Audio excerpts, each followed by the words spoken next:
What a getaway, huh? You can't deny it. It was amazing! The helicopter ride? Well, let's just say it was pretty intense. Carla hadn't piloted a plane for years, and I admit my palms were a bit sweaty. But the important thing is that she got us to the part of Arizona where the Hopi people live. We thought we'd find more information on the weird crucifix there. Fortunately, I got the crucifix back along with the rest of my stuff when I went into the cabin to save Gina. And luckily the girls had all their wardrobe with them so they could lend Gina and me some clothes. We knew it'd be great to put on clothing better adapted to the part of the desert we were headed for.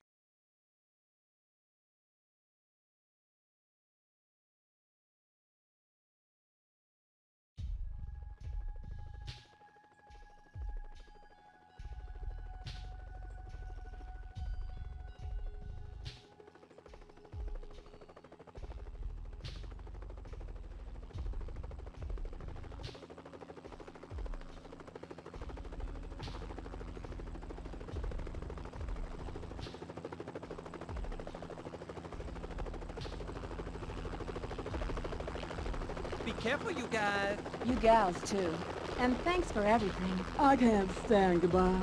I always cry like a baby. I promise, we'll go see your show as soon as we have time. You better stick to that promise if you don't want to piss off a Marine cutie. Goodbye. Goodbye. See you soon. Goodbye, girls. I'll never forget you. We won't forget you either. Bye.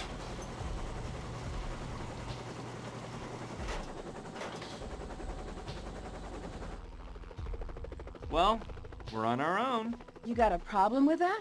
Being alone with me doesn't make you uncomfortable, does it? Of course not, silly. Hey, don't get mad. I was just kidding. Come on, let's not waste any time. Hurry up, let's find someone who knows about the Hopi Indians. Maybe we'll get lucky and run across an actual Hopi. I doubt it, but you never know. I saw a path behind here. Let's go.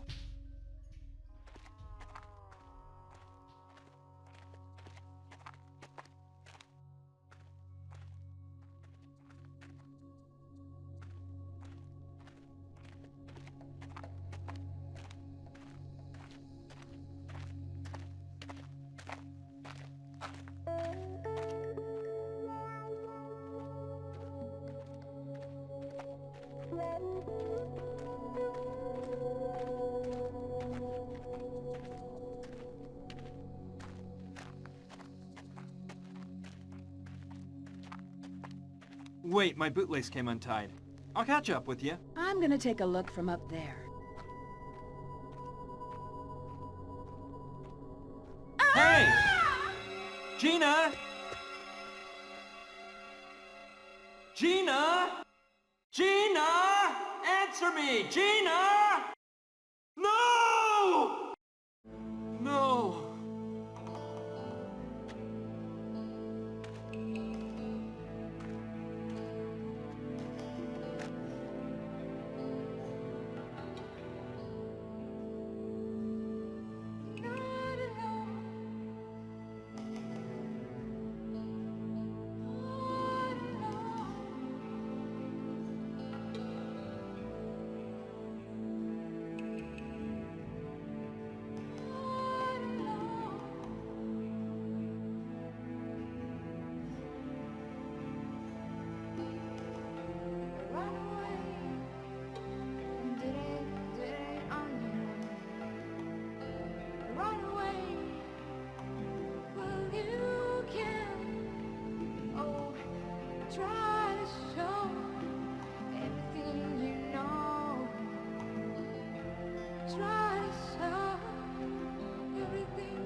Feeling sorry is not the answer.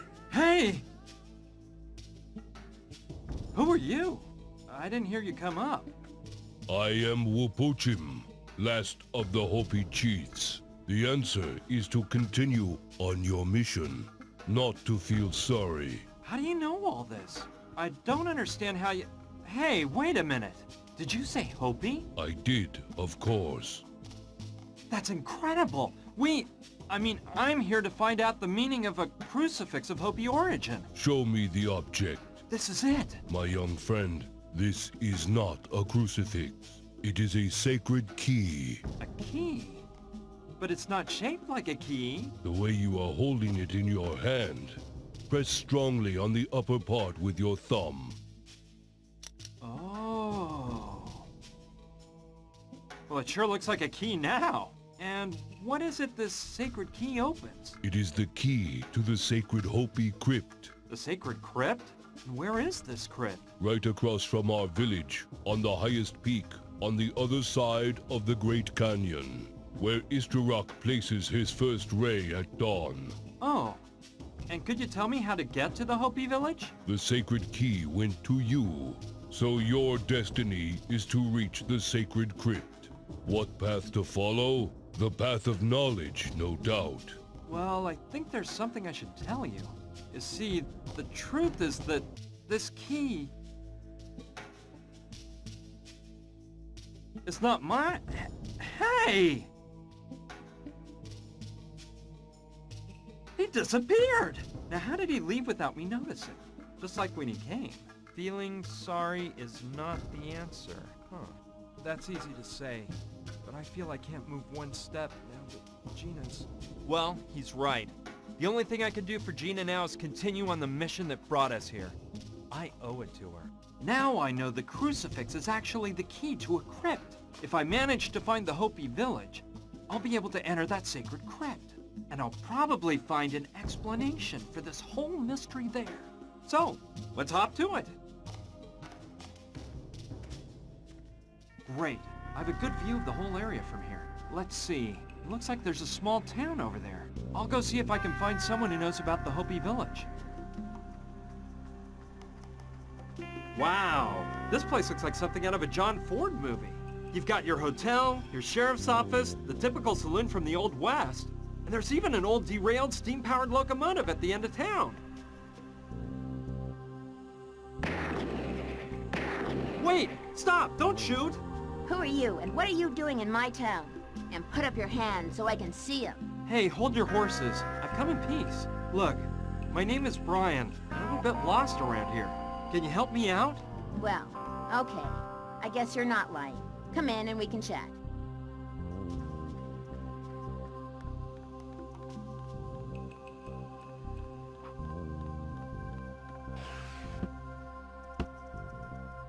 So, you say you're lost, huh?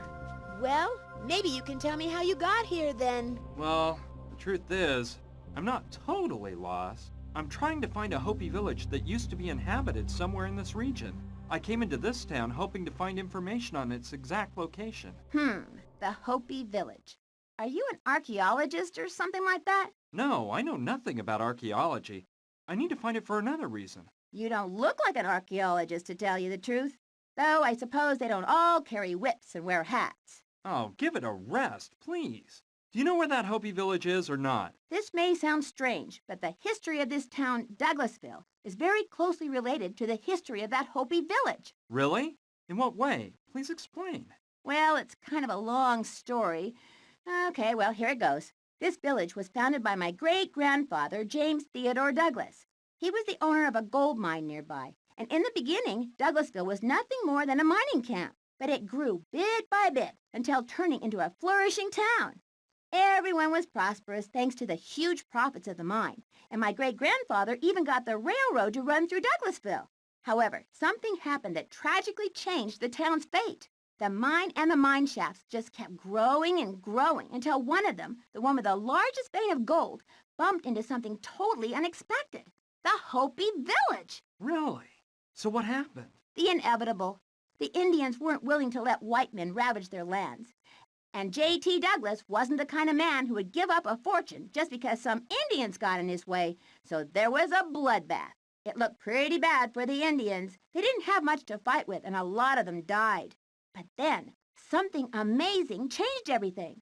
The Hopi tribe's medicine man came into Douglasville one morning at dawn, stood in the middle of town, and cast a terrible spell on it, the mine, and all the white men that might try to take over Hopi lands. They killed him on the spot, but not before the curse took effect. What do you mean by that? What happened? The mine inexplicably ran out of gold overnight, and not one more nugget of gold was ever taken out. The people in town started to catch a strange disease that the doctor couldn't cure. Whole families were driven out of Douglasville in fear, trying to get away from the curse. The final straw was when the train derailed. It went out of control through the town, destroying everything in its path. Its last obstacle was the Douglasville Bank, which it plowed into like a wild buffalo. As you might suspect, J.T. Douglas owned the bank, too. That's where he was sitting in his fancy red French armchair brought in straight from Paris when 50 tons of iron flattened him. Once my great-grandfather had died, the few people left in town were hot on their heels to get out of Douglasville, making it a ghost town. That's a fascinating story. And you say you're the great-granddaughter of this J.T. Douglas? Yes, I am. By the way, my name is Sushi Douglas, and his town is really mine. The deed to it has been passed down from generation to generation until reaching me. And I was the first person to use it a year and a half ago. I came here to live with 2 friends, Kevin and Rutger, but up to then, it was completely abandoned. The 3 of you live here alone? No way! Wow, Sushi. I can see you're really informed about the history of the region. So, I bet you can indicate the way to the remains of the Hopi village, right? Well, actually, I can't. The mine was sealed when all that stuff I told you about happened, and from the outside, I have absolutely no idea how to reach the Hopi village. So, do you think I could get to the Hopi village by going through the mine? If you knew the directions to follow through the mine shafts, you surely could. Do you know your way through the mine shafts to reach the Hopi village? Me? Not a chance. I've never gone into that old mine. I thought you might have an old map of the mine. No, I don't have any maps of it. Let me think. I guess that if a map exists, it would be in the town bank. Probably inside the safe. Do you really think the mine ran dry because of the Hopi medicine man's curse? Well, I neither believe it nor deny it. What I do know is that the mine ran out of gold, even though such a thing seemed totally impossible days before. Not something very normal, don't you think? Why did Kevin, Rutger, and you come live out here? It was my idea. I felt the need for total isolation so I could devote myself to my greatest passion. They had similar concerns. So here we are. So, what's your passion? Computers and the whole world of technology surrounding them. I'm pretty good at it, you know? I'm going to continue on my search. Thanks for all your help, Sushi. See you later. See ya, and good luck.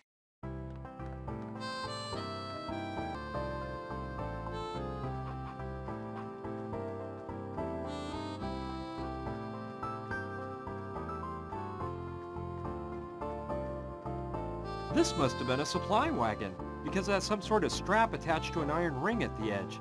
And there are more similar rings at each end of the wagon on both sides. I bet the strap passed through all of those rings over the goods to keep them from moving around on those dusty, bumpy old roads. Let's see. Way at the end, I see a cell, and I can't believe my eyes. There's a dead body. Oh man, that guy must have been rotting away for 100 years. I wonder whether that poor devil died inside there, or if he'd already kicked the bucket before they stuck him in there.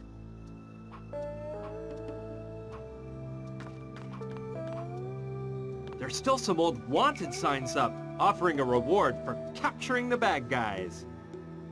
An old frayed hat, a couple of pages from an old newspaper, and an oil lamp. Nothing of this will help me out. There aren't any weapons left, just the chain that held them up.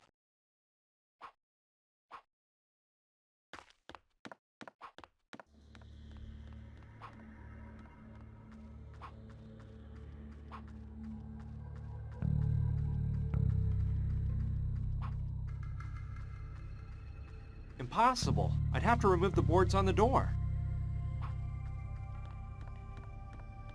Whoa! The bank sure is a mess.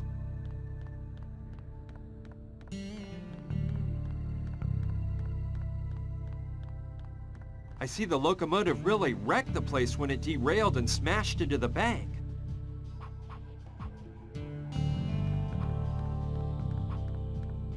This is really run down. All I see are old papers covered in dust. Then there's that metallic object down there. Okay, I'll take it. Whoa, this looks like a stapler. Quite rudimentary it is. Definitely a model from the 19th century. I'd better take the staples that were lying next to the stapler. They look similar to the rivets used by cobblers.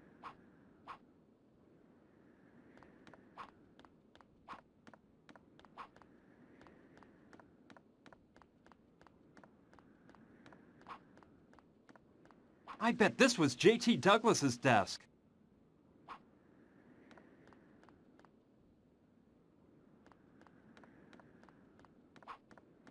It's really old. Probably stopped working a long time ago. It'd make for a lovely decorative antique if someone cleaned it up.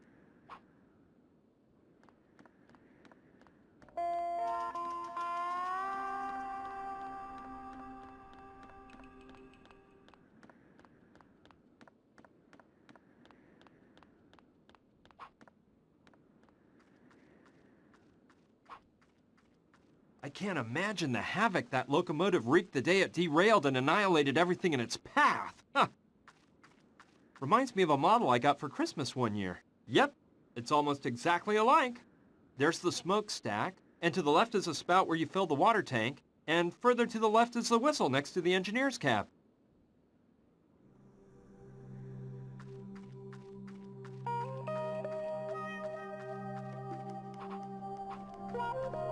I love those big smokestacks on old steam trains from the 1800s.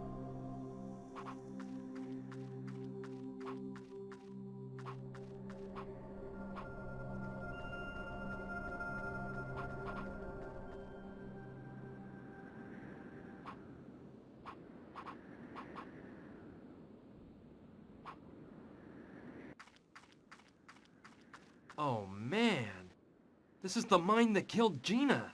And right when I was starting to... Well, let's not think about that. I've got to concentrate on solving this mystery. I owe it to Gina.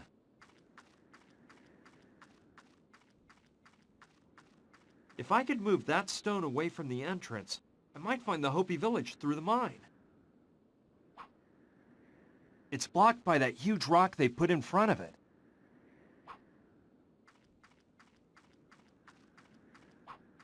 I think it's an oil can.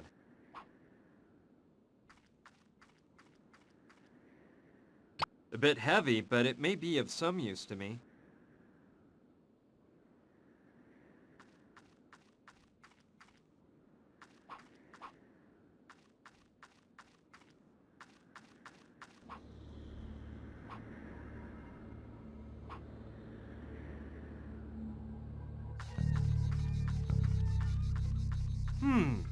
This house looks Mexican, and there's a huge guy in the doorway. I don't know. He seems to be keeping guard, but he looks like a nice guy. I'll go talk to him to see what happens. Howdy, partner. What brings you to these parts? What do you want from Mama Dorita? Mama Dorita? No, look, I'm searching for the remains of a Hopi village. I know it was around this area somewhere. By the way, my name is Brian. An Indian village? Yeah, Hopi to be exact. Well, I reckon there's an old ghost town called Douglasville, and now there's a bunch of hippies living there. No, I've been through there already.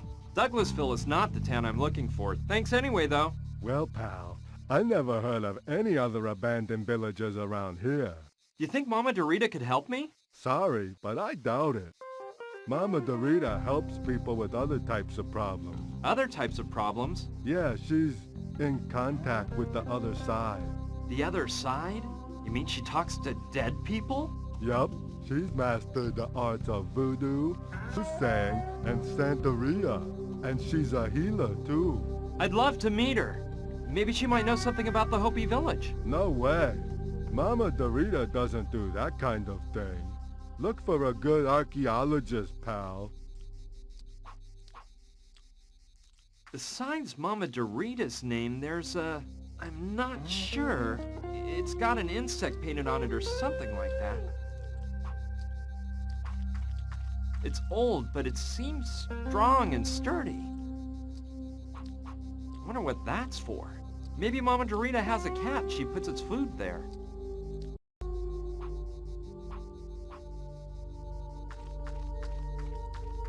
I may be needing this. It's made of clay, and it looks handmade by a local craftsman.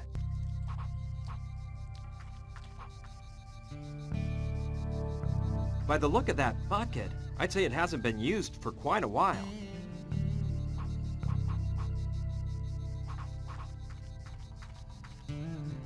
Well, well, isn't that unusual? It's got a hole in the middle, like a donut. Okie dokie. I like it. You'd think it was the work of an artist and not just a rock I happened to find on the ground. This really improves the ambiance, just like that shrunken head on the pole. After all, Mama Dorita is some sort of sorceress, and any self-respecting sorceress would decorate her place with this kind of stuff.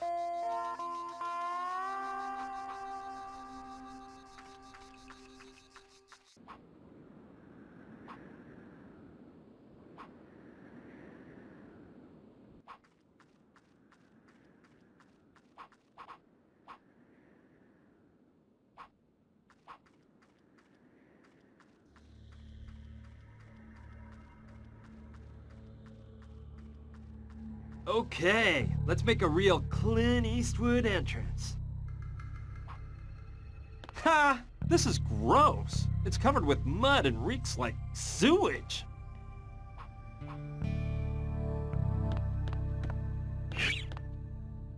Hey, how cool. An automatic door opening system. And they say the Old West was wild and dangerous. Well, well, wow. This looks like a botanical garden.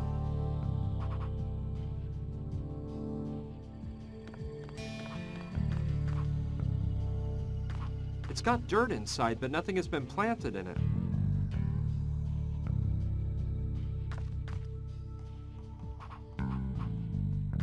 Okay. Maybe I'll find something to plant in it.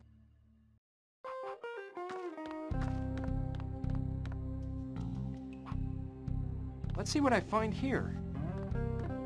It's a sort of shed stocked with a wide range of gardening tools. Seeds, tools, chemicals, that kind of stuff. Oh, it's one of those miniature trees that have become so fashionable. I think they come from Japan.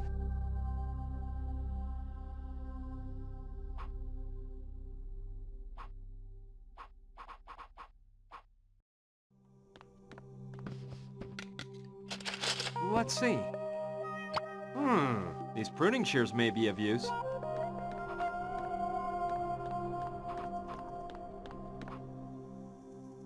I remember a similar plant from a movie I once saw, and it was carnivorous.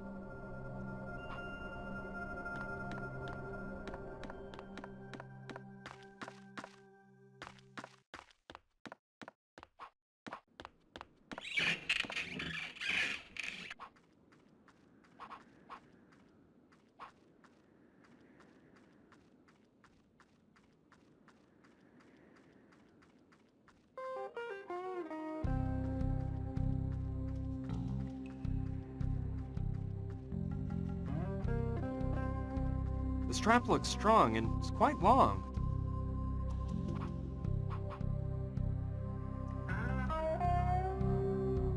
Okay, I'll cut right next to the iron ring.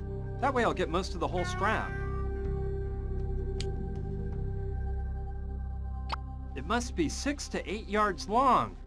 I'm sure it'll come in handy.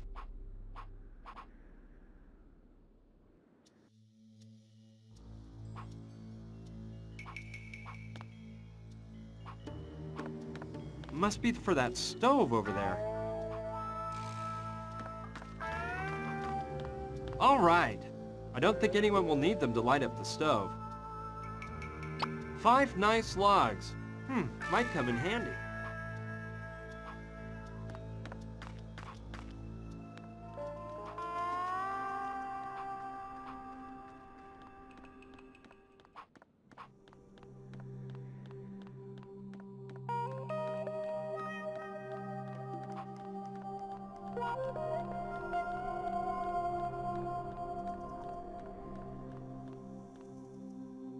BD.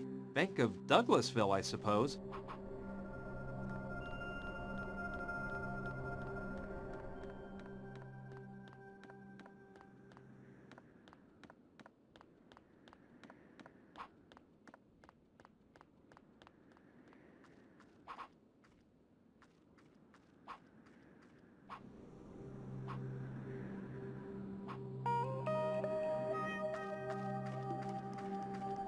Wow! That crater is really big. Jeez! Someone's camping down there, right at the edge of the crater. I'll go down and see who it is. Hello? Hey, friend. Hi. Yo! Nah! It's impossible! I can't get them to open the door! Them? Who are they? Them! You know! Extraterrestrials! Oh, yeah. Speaking of which, who are you and what are you doing here? Are you looking for them, like me? No. My name's Brian, and I'm searching for an old Indian village. Ryan? You know the meaning of that name? No, I don't. What is it? I haven't a clue. But my name is Joshua, and it means liberation. That's something to think about, isn't it? Oh, yeah. That's real interesting. I know. Well, now that I think about it, they must have sent you here to help make my communication machine work. Really, my friend? No one sent me. Just because you're not conscious of it, doesn't mean they didn't bring you here. Either I'm way off here, or just a few days ago, you never would have imagined you'd be here at the foot of this crater, right? Well, that is true, but it's all because of... So, I was right. See? That's how they do things. That's something to think about, isn't it? You wouldn't know where I could find the remains of that Hopi village I'm looking for, would you? The Indian village? No, I don't have the slightest clue. But as soon as I communicate telepathically with Trantor, I can ask. These aliens know everything. So, what brought you here? To this crater, I mean. This is not just any crater. People just blindly believe whatever those so-called modern scientists tell them. They say that the crater was formed by a crashing meteorite that fell here millions and millions of years ago. That's a bunch of baloney, I say. However, I know the truth. The crater was formed when a Trantorian ship landed here. You know, about what you told me when I arrived. Yeah? What? What door were you referring to when you said you couldn't get them to open it? To the dimensional door between Earth and Trantor. That's why they came here that time they landed with their spacecraft. They're setting up dimensional doors on hundreds of planets all over the universe. And the one on Earth is right here. A total trip, huh, dude? What is the communication machine exactly? It's all this stuff I have set up on top of the trailer. I built it myself and christened it with the name Communication Machine because I plan on using it to open the dimensional door and come in physical contact with the Trantorian.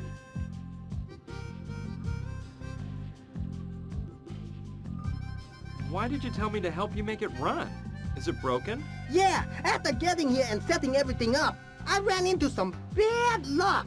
It had hardly been running for an hour when the machine ran out of energy and stopped working.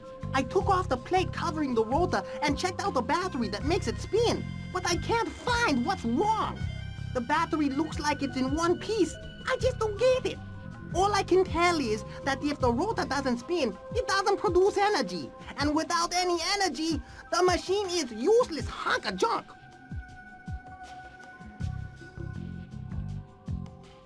How How can I help you make the communication machine work? I'm not sure.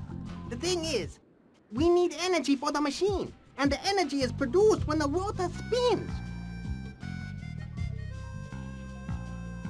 How does the machine work exactly? Basically, the machine is a sort of amplifier that can emit sounds at a specific frequency. It has a keyboard attached with 7 buttons to play the 7 musical notes. Using my telepathic contacts, I have been told that a way to activate the dimensional door is to play a combination of 5 notes at a frequency revealed only to me. Pretty fascinating, isn't it? What's that panel of spotlights behind there for? Each spotlight goes with one of the musical notes. When you play the note, the matching spotlight turns on. But the truth is, they don't really do anything. What I mean is, you don't need them to activate the dimensional door. But I saw something like them in a movie, and I thought the communication machine looked much more hip with them. What's that strange device you're wearing on your head? You mean my telepathic helmet? It's a telepathic empowerment device that multiplies a human being's telepathic abilities 2,000 or 3,000-fold. I use it to communicate with Trantor. You got to be careful. When you wear this, you run the risk of going crazy because a lot of ideas flash through your brain. There are millions of telepathic messages people give off all the time without realizing it. Fortunately, I can clearly distinguish telepathic messages from Trantor and run no risk of losing my marbles. Well, I'll let you get back to work. We can talk later. Whenever you want, kid.